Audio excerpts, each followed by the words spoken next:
Who's going to make the Minnesota Vikings 53-man roster? It's going to be a tough one at multiple positions, and I have my final predictions one day before 2-0 Bloggers gives theirs. Why? Because I'm the Real Forno. Welcome to the Real Forno Show.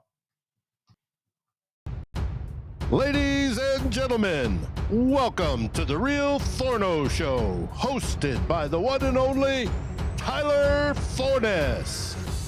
A to Z Sports sought him out to be their Minnesota Vikings reporter and NFL analyst.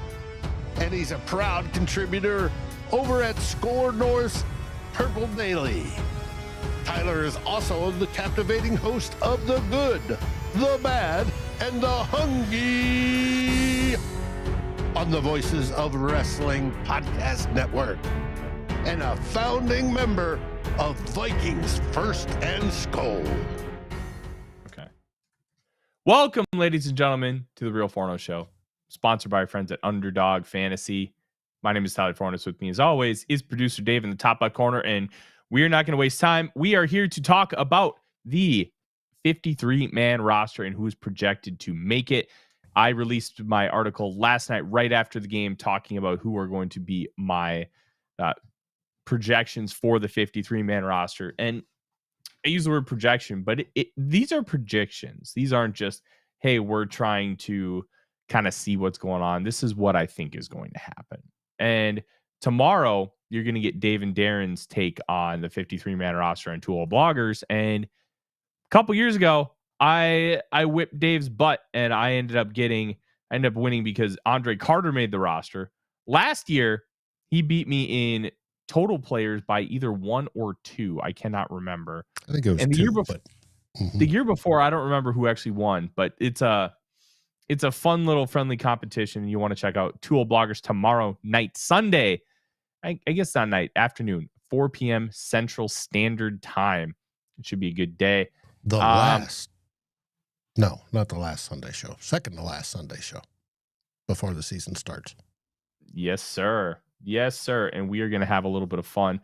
It's a weird time right now. We are going live, obviously, at 11:35 because of just the nature of what the preseason is. And the Vikings are going to start cutting players just about any time. They have 89 hours from the end of the game until final cuts need to be fully submitted to the National Football League office. It's going to be interesting to see how they kind of maneuver. There are some players who are like a guaranteed cut just because you have to keep guys to be able to fill holes in certain positions, but some are going to be a lot harder than others. And hopefully they end up on the practice squad if they do end up getting cut. And I think there's some really interesting battles, Dave, to kind of go across the board. One of the things that I'm looking forward to is seeing how like the wide receiver position is stacked. How are they going to maneuver that? Now, obviously, let's address the elephant in the room because we were prepared to go live yesterday because the Adam Thielen news had been very, very hot. And we had also, or I had been told explicitly that the compensation was already agreed to. It was just the nuts and bolts of the rest of the actual trade needed to be finalized. So I'm very intrigued to see if that ends up happening. But if it doesn't happen, then where do the Vikings go from here? And it was interesting because I really did feel when I did my show on Wednesday that I didn't think that the Vikings would go for Thielen. I didn't think that this would happen. And I looked at it from a perspective of, well, I think we're all wish casting. And I think to a point, some of that still exists, but it feels like the Vikings are really trying to push for it. And one of the main reasons I pushed back was I didn't think that the Panthers would trade him. Now, they do have a bunch of receivers that they like on their roster, but one of the things that Thielen gives them that really nobody else does is a real veteran leadership presence in that room. And if you get rid of Thielen, you're going to have a rookie and 2 second-year guys at the top of that depth chart. And we saw what happened with the Green Bay Packers over the last couple of years with that wide receiver room. Nobody really got that kind of development. Nobody really took over a big leadership role. It just kind of existed. And I'm not saying that is an insult. You need a veteran presence in the room. You need somebody, and maybe like with the Vikings, they have Keenan McCardle, who's an NFL receiver for years and years. You can lean on that a little bit, but you need some kind of leader from a player perspective. Player relationships are different than player coach relationships. So I really didn't think that the Panthers would be willing to move him, but it sounds like maybe they are, or maybe Schefter and Pelissero are just being fed this from the Viking side to try and put pressure on the Panthers. I really don't know anything really else more than that, but it's very interesting to see how all of this has kind of come about. And if the Vikings trade for Thielen, I guess fans will get their wish casting, which I'm going to be real is never a good thing. We remember what happened with Dalton Reisner, and that was another one of those social media things where it just divided the fan base. So hopefully Thielen doesn't become another one of those. Dave, do you think this actually gets done? I think it's possible. Now, what I heard from Matthew Collar watching him last night is he sort of forecasted it to be a swap of a 3rd and 4th round pick plus a 7th. Well, the Vikings would get Thielen, swap their 3rd to a 4th, and gain a 7th in the deal. I believe it was. And if you're thinking about it as, well, we expect the Vikings to finish high and the Panthers to finish, middle of the pack or whatever, a 3rd round dropping, which could possibly be the bottom of the 3rd round, i.e. the compensatory pick, to the top of the 4th isn't a whole lot of value to be traded. Mm-hmm. But where the disagreement was how much salary of Adam Thielen to take on. That the Vikings were willing to take approximately probably half of it, but Panthers wanted them to take all of it. And that's where the disagreement came in. And, man, I got to tell you, if it's a 3-4 swap, I'm out. I think that's too much. Now, to go for a pick, 90 something to 100 and something? So I pulled up, I have the Rich Hill trade chart up. Okay. And I think this is where we can get a little bit more of an accurate representation. Okay. So if they get a 7th, all right, let's just say the 7th is worth 1.5 points. Okay. Okay. All right. So if you want to go by the final pick, non-compensatory in the 3rd round, it is worth 33.5 points. Okay. Now let's say the Panthers finish with the 10th overall pick. Okay. So we're going to put that at about 112, which was what the 10th overall pick would have gotten in last year's draft after compensatory picks.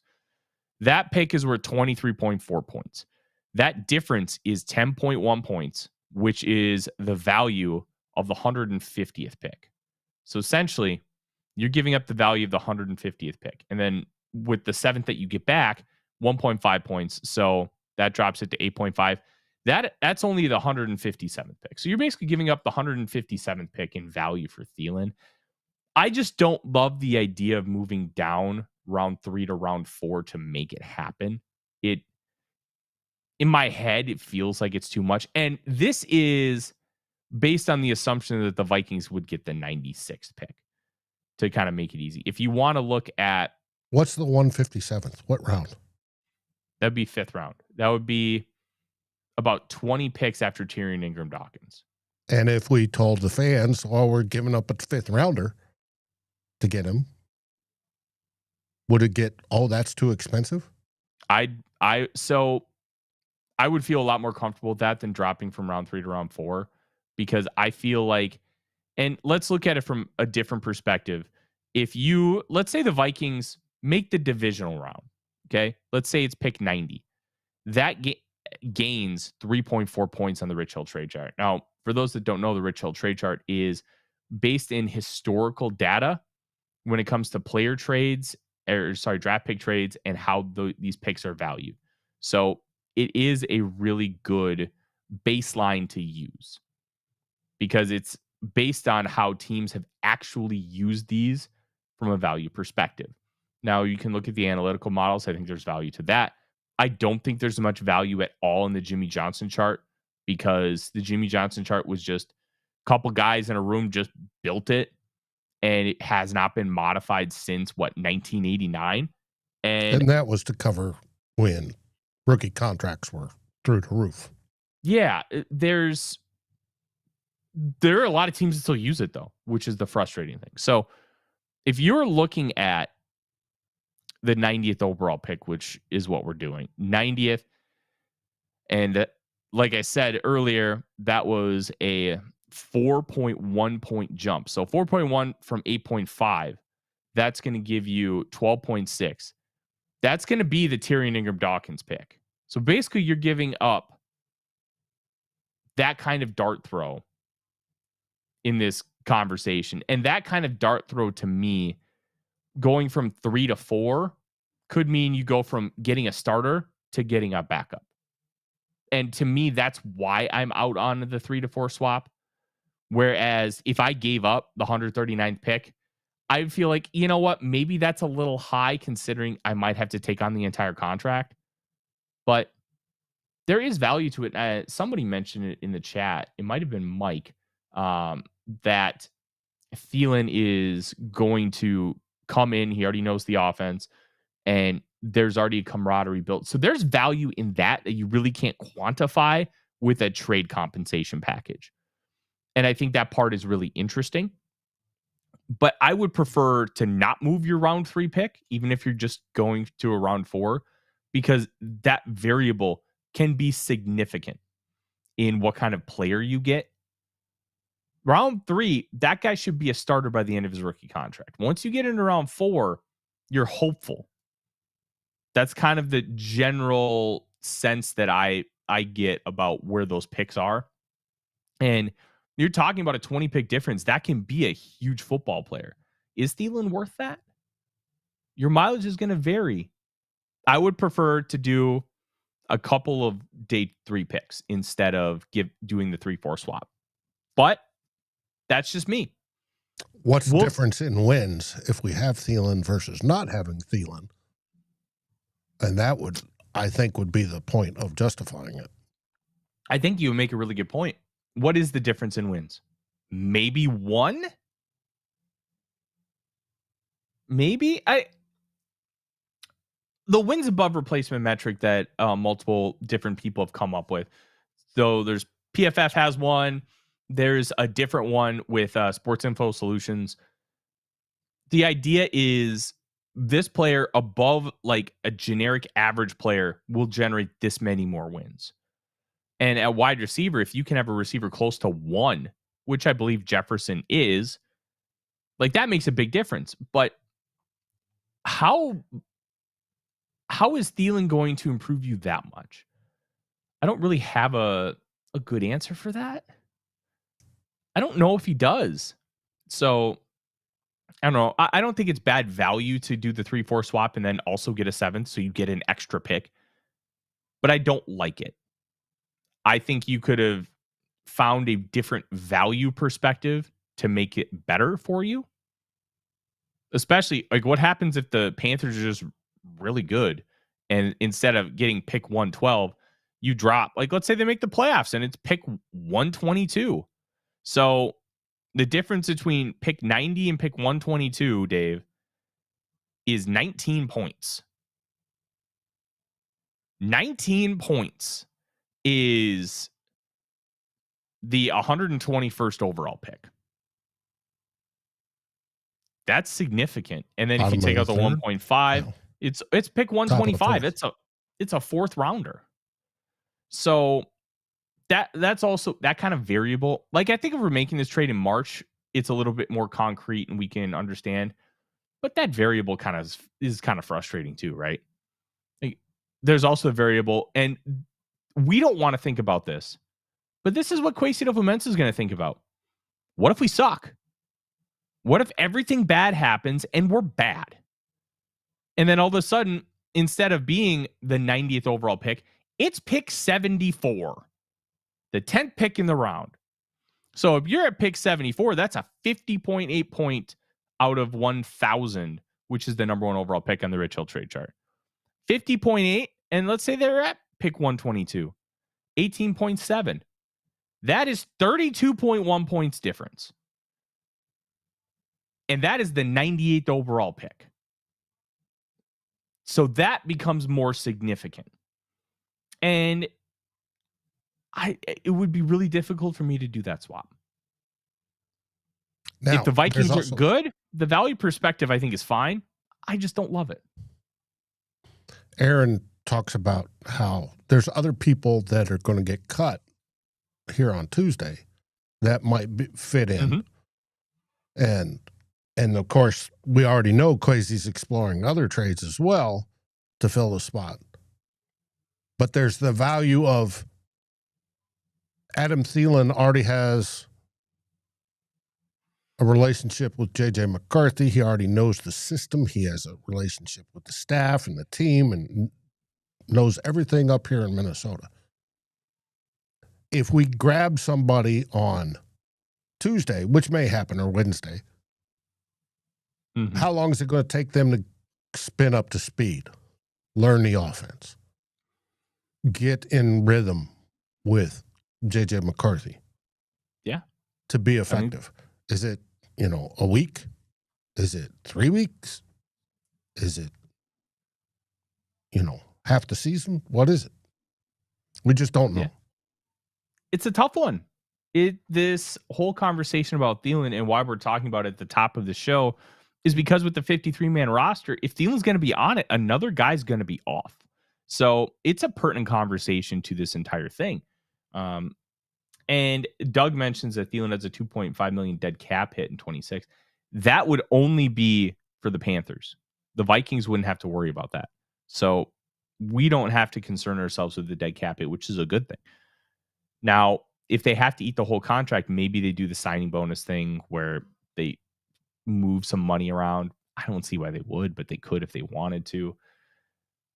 It'll be interesting to see how this manifests over the course of the next X amount of days. I'm very curious. But the Thielen trade talks about who cares about relationships. These are professional athletes. Yes, they are professional athletes.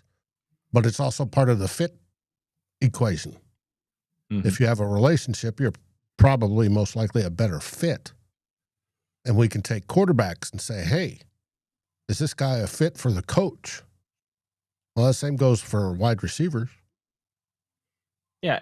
And I think your discussion about the fit here matters a little bit more than if you're just getting a defensive lineman. Defensive lineman, hey, go rush the passer versus a wide receiver who needs to have a connection with the quarterback. I think that relationship matters. So I think in this sense, it matters more than it would at another position, which I think is, something to really consider. And I'm curious to see how they go about it. I don't know how they're going to go about it as I kind of get all my bearings together here. I like Mike Sullivan's compromise 6-rounder, and we eat his entire salary this year. I'd be fine with that. I would be 100% fine with that. I don't like the 3rd, 4th swap, and that's a personal preference. And I understand, I don't like guys like Collar, like beat writers. Beat writers don't really do a lot of reporting anymore in the sense of kind of sourced stuff. They do, but they don't. A lot of that source stuff comes from national guys like Pelissero and Schefter. So when I hear Collar say, or like what you said, he said, the 3-4 swap and the Vikings still get a 7th back. That was his. And he prefaces, this is what I think it is. Yeah. I think it's one of those things where Stefan Diggs said there's truth to all rumors. If beat writers say something like that, to me, there's going to be a little bit more truth to it than there would be if somebody else said it. Because they're not going to officially report it. They're going to hint the crap out of you. And I think stuff like that is something like that. Ben Gessling did report he believes the compensation is just a day 3 pick. So we'll kind of see. The Vikings do not have a 4th in 2026. They have one in 2027. Remember, future picks are devalued, especially because general managers don't know if they're going to make them. That's why a lot of times you see them devalued by a round. So that's kind of how trades are built. Because if you trade quarterback, like when Deshaun Watson got traded for 3 firsts and a little bit of change, that general manager didn't know that they were going to make all of those picks. It's a risk to do that. So general managers take that into effect. And I'm not going to say Adam Thielen is close to what peak Deshaun Watson was before all the allegations came about. Watson was viewed as like a top 5-ish quarterback in the league. But the whole point is a lot of GMs don't like to trade for super future picks unless it's a 7th. 7ths don't matter. So would they want a 2027 4th? Maybe. I don't know. But if Thielen should theoretically get around what Jalen Reagor got. Now, Reagor was never a good football player, but he was 2 years into the league and he was a 1st-round pick and he had a lot of juice. The idea was good. He just wasn't. And he got a 5th and a 7th. And that 5th could have turned into a 4th with playing time incentives. And I think it was yards. I think he just needed 400 yards for it to get to a 4th. Well, that's probably the compensation package I'd be looking for because Thielen is 35 years old. Just turned 35 yesterday, by the way. And he's in a spot where he's at the end of his career, but he's still going to give you something. So we're going to keep tabs on this. This is very interesting, Dave. Very, very interesting. But we should probably, at some point, as we just got our 100th person watching live here during a Saturday afternoon, I can hear in the background because I'm up in my office and on the main level, I've got the college football game on because of course I do. It's college football season, baby. Next weekend, my wife flies out of town Thursday night, Dave. Oh, buddy, I am going to be college football the entire time. It's going to be great. But who you got, Texas or Ohio State? Oh, man, I forgot that game is that's next weekend or Thursday or something. It's next week. Saturday night, I think. No, it's Saturday afternoon. It's the big noon kickoff. Mm-hmm. I'm going to be honest. It's in Ohio State, I believe. Texas has the better overall roster, but I'm going to go Ohio State at home. Week 1 is still like week 0 is chaos. Like in the first 8 minutes of the game, between Iowa State and Kansas State, we had a muffed punt and a fumble on the goal line. 2 turnovers. It's just week 1 is weird. And I'm going to go with the home team. Texas has a better roster, but never doubt the home team. So until we learn more about like what Arch Manning and Julian Sayin are, default home. That's kind of where I lean. But Aaron asked if I'm still high on Fleming. I think there's something to him. But man, if he would have made that catch, he would have had a significantly better chance to make the practice squad. I don't think he's making the roster. I don't think he could have made the roster even if he caught that ball. He would have had to have like 200 yards and just dominate everybody to make the roster. But I like Fleming. I think there's something to him. Let's get going, though. Dave, my 53, there isn't a ton of surprises, I guess you could say. There's a couple intriguing ones, but I will say Alec Lewis of The Athletic did the thing where he didn't predict the final 53 that the Vikings would have on cutdown day.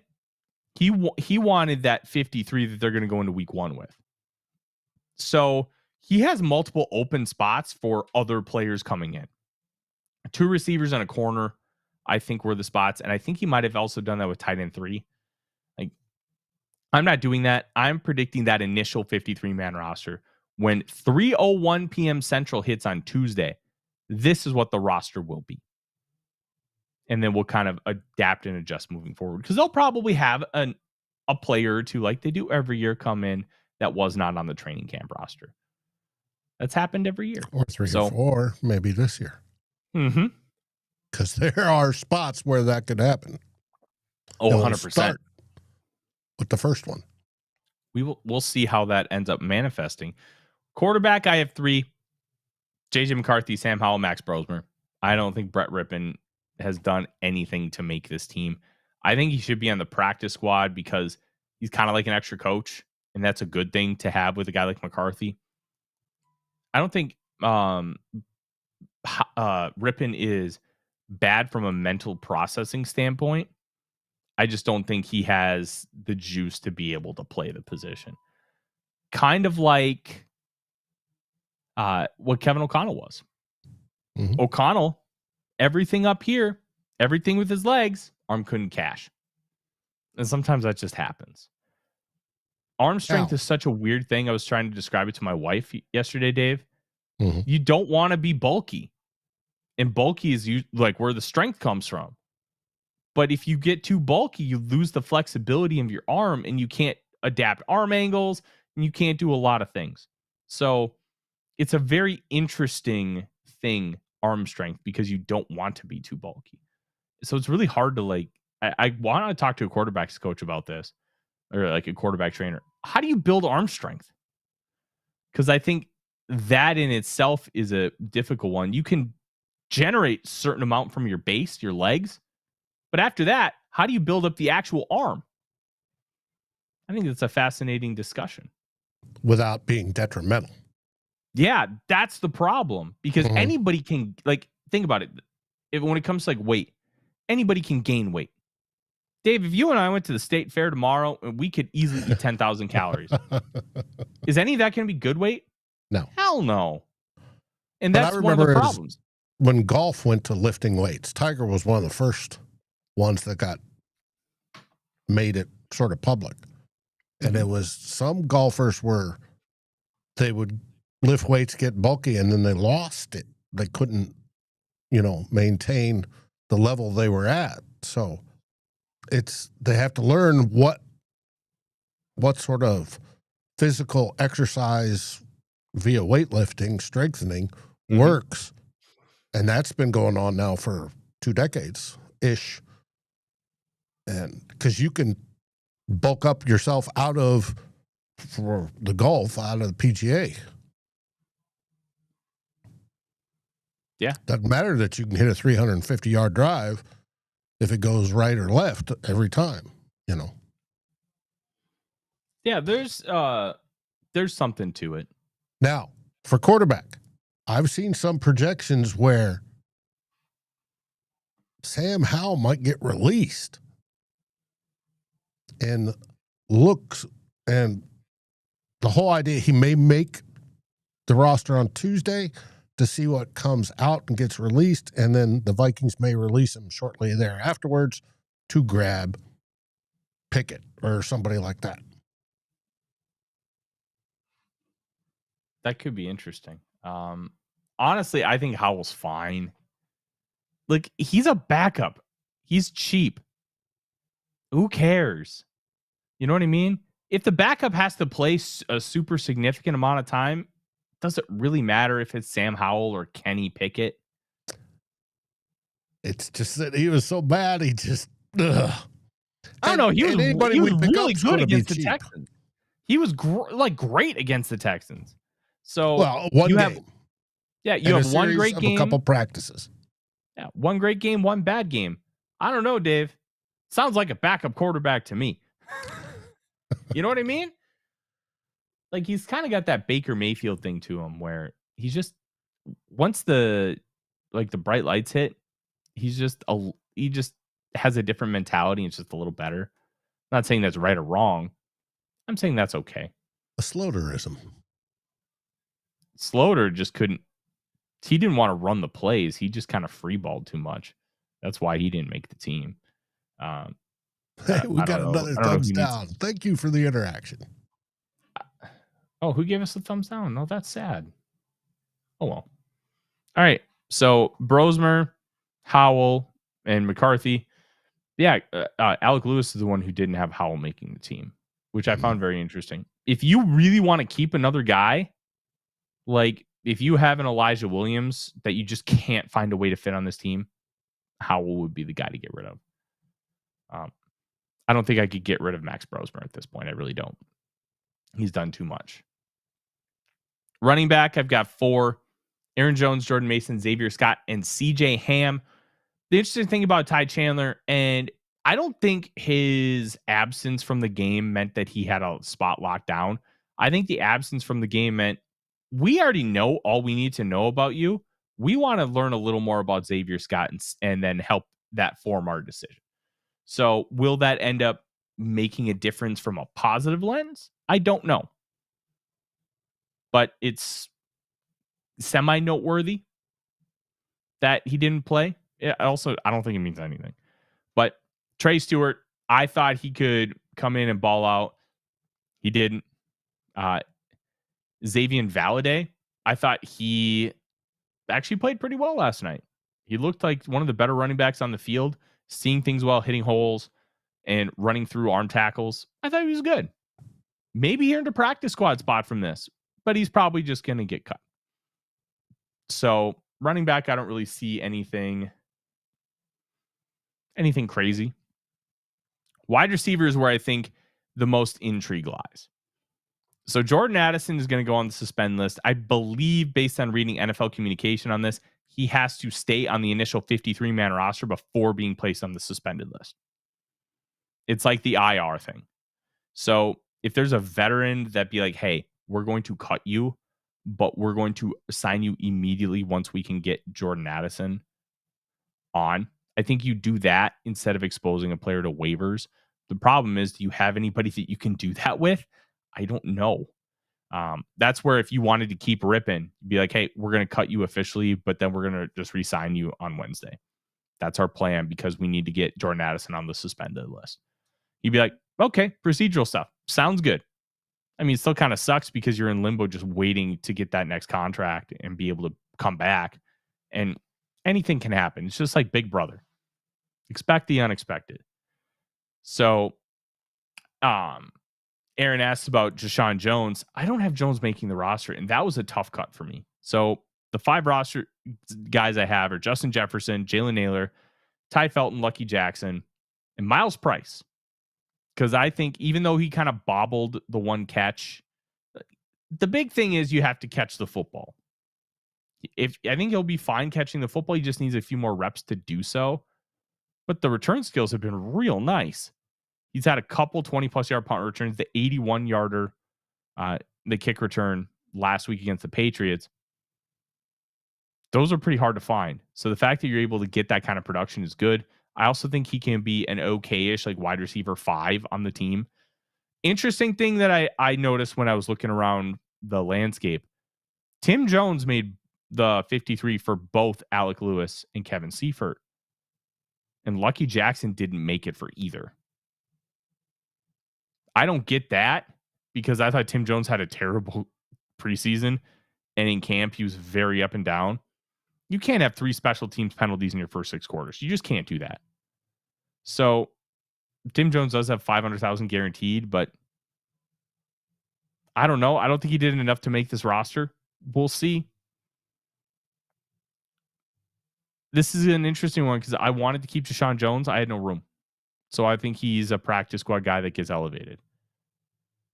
This is a room that I understand now with the Jalen Nailor injury, why they want to fortify it. I didn't think they needed to before the Jalen Nailor injury. Because overall, I thought Nailor's fine. Not great, but he's fine. He's good enough to get you through the first 3 games. Well, if he's not going to play, I don't want Lucky Jackson in that role. That's when I kind of hit the panic button. Like, we need to fortify this room now. How are they going to do it? We'll find out. That could end up being Adam Thielen. Now, hold on. I want to back up. Timothy Slack pointed out that Zavier Scott, who you have as RB3, injured his ankle last night. It's supposed to be short term, theoretically. Mm-hmm. Just a nick. Just a tweak. And he didn't say in his presser But my guess, if it was just a nick, just a tweak, he probably would have gone back in if it weren't for it being a preseason game. And that's interesting. But the injuries, there were 4 injuries last night. Brett Rypien had one of them because he got whacked in the head. How does he keep, like, Vikings quarterbacks keep getting missed, being hit in the head? Why? Why, Dave? Why? I want to know. It's a conspiracy. Apparently. So he got hit in the head. Zavier Scott had the ankle. Elijah Williams has the hamstring. And then Tyler Batty has a knee that needs an MRI. Now, I'm not going to doomcast or anything, but anytime a coach says needs an MRI, usually not good. Sometimes you get good results, but most of the time it's to confirm what you already believe, which would be something like a torn ACL, which would stink.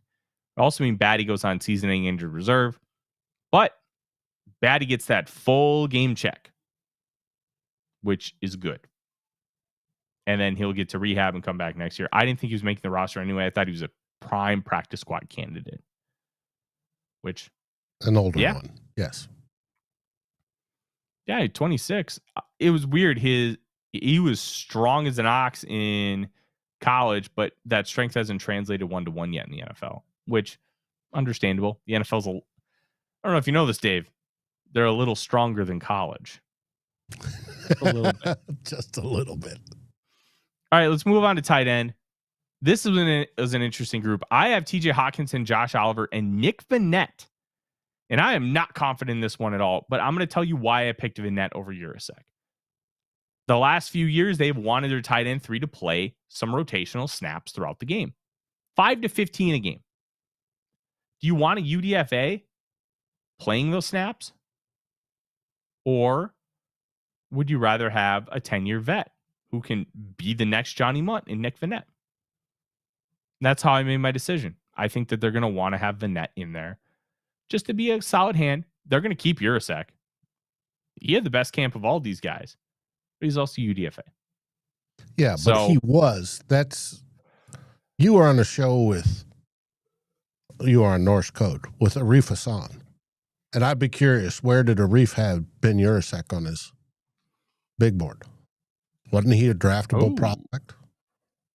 Oh, he was. So, just because we got lucky and got him as a UDFA. So one of the interesting things about Urasek is at one point, Ben Urasek was he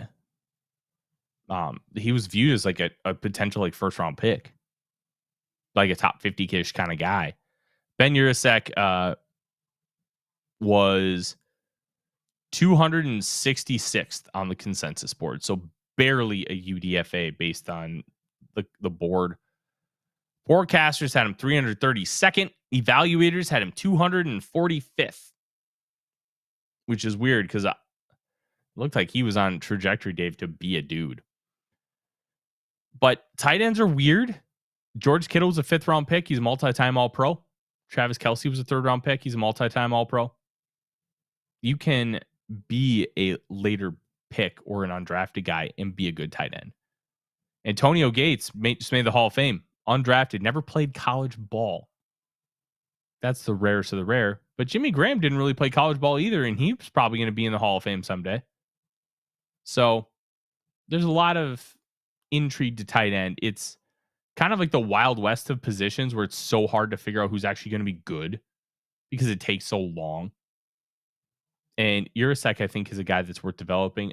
Aaron mentions Bryson Nesbitt in the chat. Well, Nesbitt can't really block. He's 238 pounds. They really don't ask him to. But he's good at receiving in the open field, but you got to do the dirty stuff.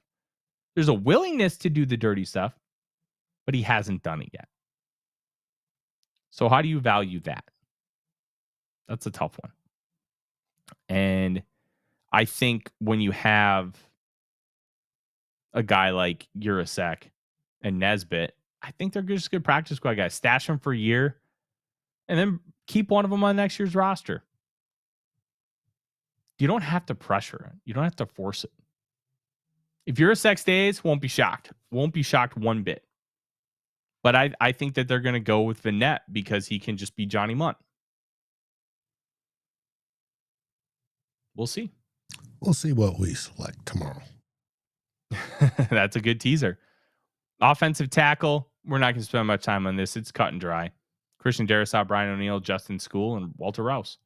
Logan Brown was thought to be the guy who could really push for a spot, especially based on the consensus board ranking. He wasn't really good, but I do think there's enough there to potentially develop that, hey, throw him on the practice squad. Maybe he can eventually be a swing tackle.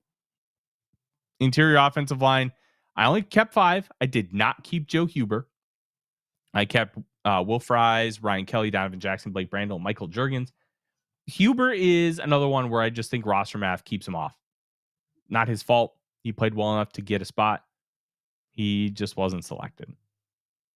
And I think he's a guy that you want to develop because I think he can be a really good rotational player eventually for you at that spot. But he's not there yet. And I want to keep him in the building. But I just don't think that there's a spot for him on this roster. And you know what? I think that's okay.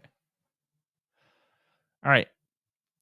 Now let's get on the defensive side of the football and kind of rapid fire a couple of these just because I know you guys have been gracious enough to give us almost 50 minutes of your time so far. And it is a Saturday. There's college football on the TV today. Big time. Defensive tackle. I kept 7.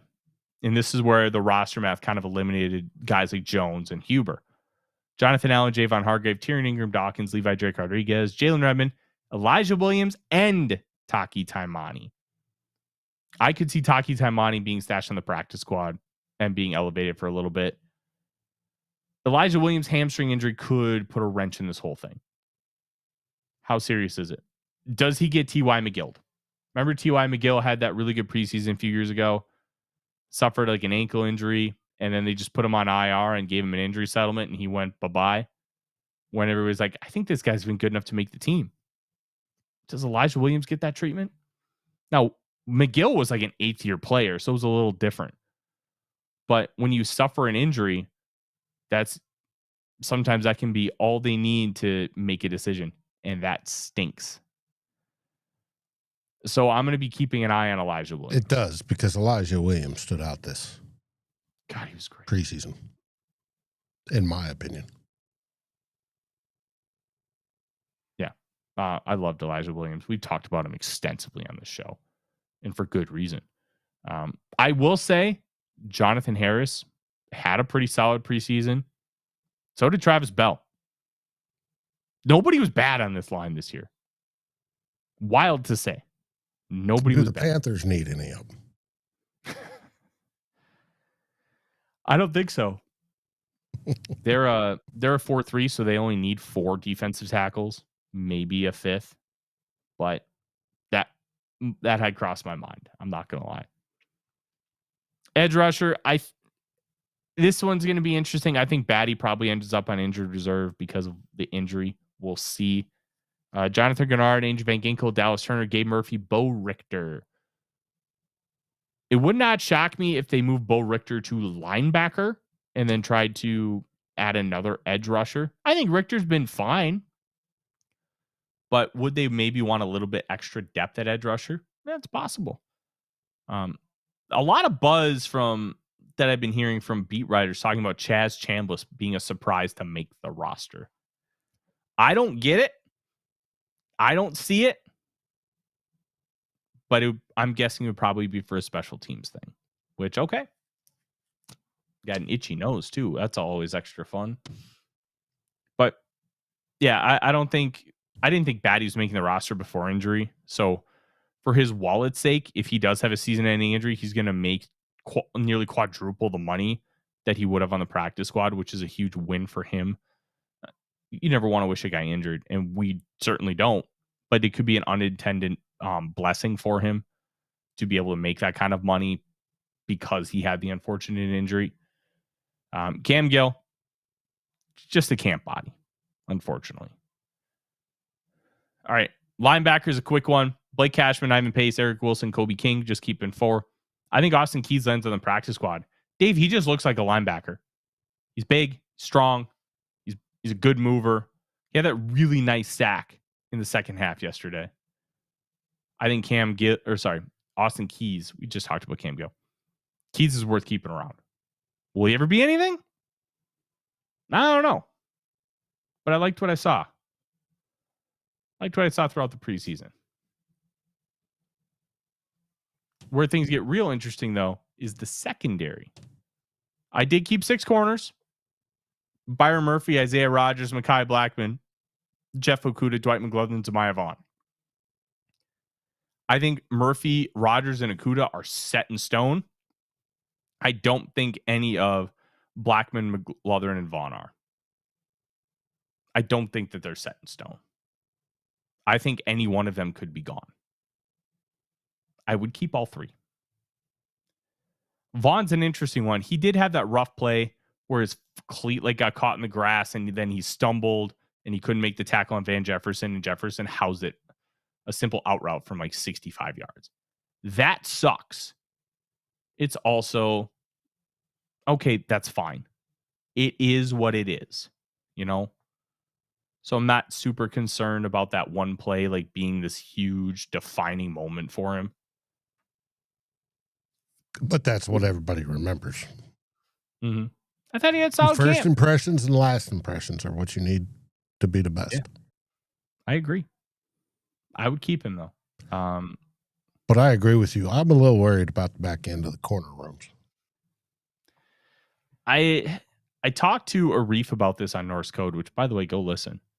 I think Blackman mentally isn't there yet, and it's showing on the field. He's fully healed. He's fully cleared from his ACL. But one thing we know about guys who tear up their knees, so much of the recovery is mental. Does he trust his knee yet? That touchdown he allowed to Efton Chisholm III against the Patriots, where it's just mesh. So you got the 2 shallow crossers. And instead of trying to run through traffic, he runs all the way around like he's trying to round the tip of South America instead of crossing the Panama Canal. It was just wild to see him take that long of a path.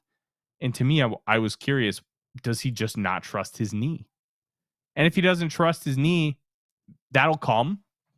Hopefully, sometimes it just doesn't come back. It almost always does. Then you're going to get the player back from his rookie year that looked like had a lot of promise. We didn't think he was going to be this game breaker, but he looked like he could be a solid player, a solid starter, a number 2. That hasn't come to fruition throughout this camp, and that's been frustrating. Okudah's been fine, but do you want to trust 7th-year Jeff Okudah, who's on his, 4th team already? Who's known for his penalty proclivity. Yeah. A little tough on that one. And they all need to work on their tackling at bottom end. Safety, we got 4. Harrison Smith, Josh Metellus, Theo Jackson, Jay Ward. This could be the first year that they only keep 4.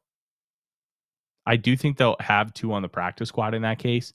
Probably Khalif Halasi and Tavier Thomas. Thomas, they moved to safety. He was not listed as a slot corner pretty quickly, which I found very interesting. So there's interesting layers there. I didn't think Mish Powell had a very good game. He allowed a 30-yard run where he just got completely out of position, took a poor angle and a run fit, and it got bad real fast. Gervarius Owens, can't body. This is where our last group, Dave, this is where I think is going to have the most shock. I did keep Oscar Chapman. I'll explain why. Will Reichard, Andrew DePaula, and Ryan Wright, it's out. The one hold was pretty rough. But he did get it down. He did get it set up. Now, Reichard still missed the kick, and it was still a bad hold, but it wasn't a disaster. That play could be what gives Ryan Wright the job. There is a real chance that happens. I am going based on the entire body of work, and I think Chapman's done more. Well, Chapman, I think, is obviously the better punter. But it comes down to is he the better holder? And when everything's on the line, and I think he held for both of Reichard's missed kicks, including the 63-yarder. It is the value of kicking field goals more important than the 5 or 10 yards you may gain for being a better punter? Yeah. The one other element that I think could complicate things is Oscar Chapman is a free practice squad spot. Right.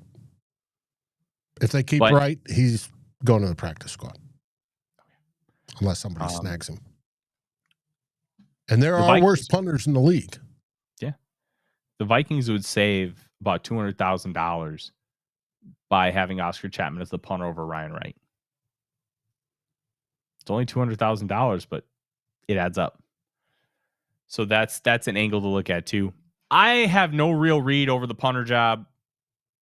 I'm taking a stab with Chapman, and I could be wrong. We'll find out. It would not shock me if they start making cuts today. I would guess that will start tomorrow. But that is my 53-man roster prediction, Dave. Any overarching thoughts?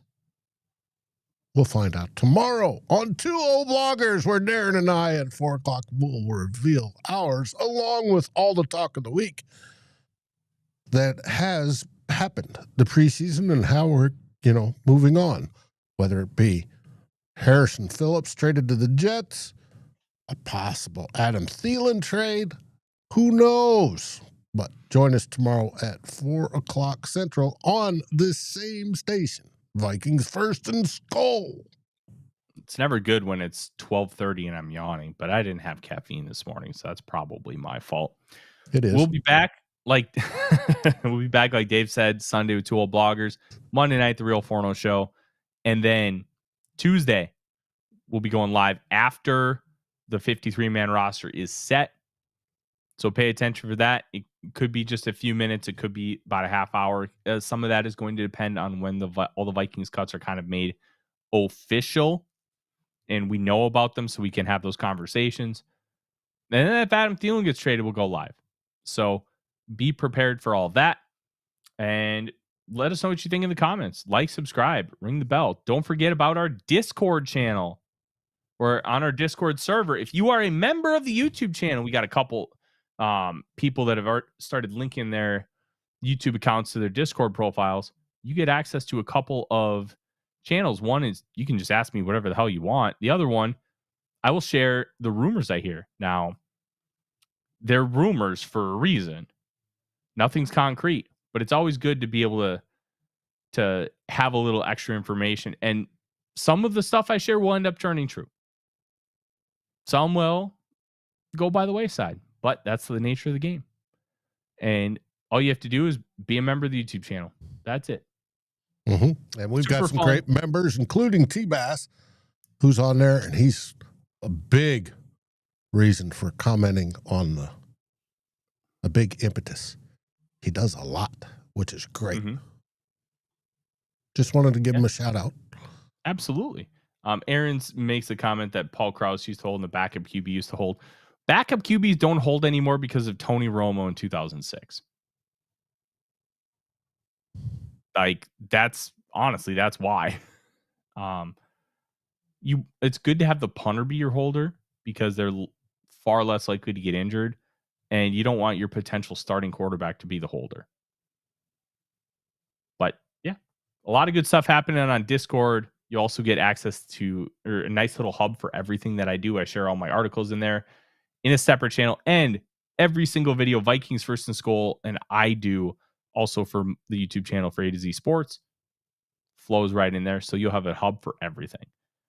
Thank you guys so much for joining us on this Saturday afternoon. I'm going to go catch the second half of Kansas State, Iowa State, and let us know what you think about these 53-man rosters. Where did I get it right? Where did I get it wrong? And will Dave beat me this year? We'll find out on Tuesday. I'm Tyler. He's Dave. SKOL Vikings, everybody. SKOL Vikings. Like, subscribe, and ring the bell to get notifications. It helps us grow this community that we all love our Minnesota Vikings. And on behalf of Tyler Forness and myself, Dave Stefano, thank you so dearly for watching The Real Forno Show. SKOL, everyone!